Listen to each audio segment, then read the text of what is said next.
আলাইকুম, আমি ফেরদৌসী আক্তার সোনালী। আমি এখন এএফসি খেলে আসলাম।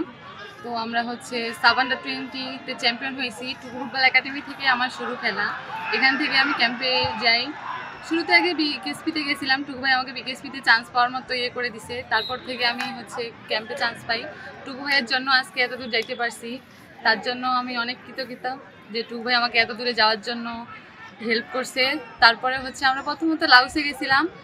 তারপরে ওখানেও 2টা ম্যাচে আমরা চ্যাম্পিয়ন হই, 6 পয়েন্টে আগে ছিলাম। তারপরে আমরা হারছিলাম উত্তর কোরিয়ার সাথে। তারপরেও আমরা কোয়ালিফাই করছি।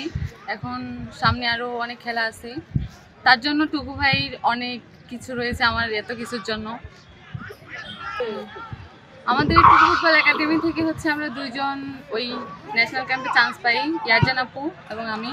আমাদের 2জনেই এই একাডেমি থেকে যাওয়া। টুকু ভাইয়ের সব কিছুতে আমাদের পাওয়া টুকু ভাই। উনি আমাদের অনেক হেল্প করছে সব কিছুতেই। ওনার জন্য এত কিছুতে যাইতে পারছি, বাহিরে যাইতে পারছি। তার পিছনে আমার বাবার অনেক হেল্প ছিল, আমার বাবা সবসময় সাপোর্ট ছিল। গ্রাম থেকে যেহেতু খেলতে দিত না, তারপর টুকু ভাই আমাদের অনেক সাপোর্ট করতো। টুকু ভাইয়ের জন্য আমার বাবা এখানে আসতে দিছে। এখন এখান থেকে ওখানে চান্স পাওয়ার জন্য টুকু ভাই সব কিছুতে।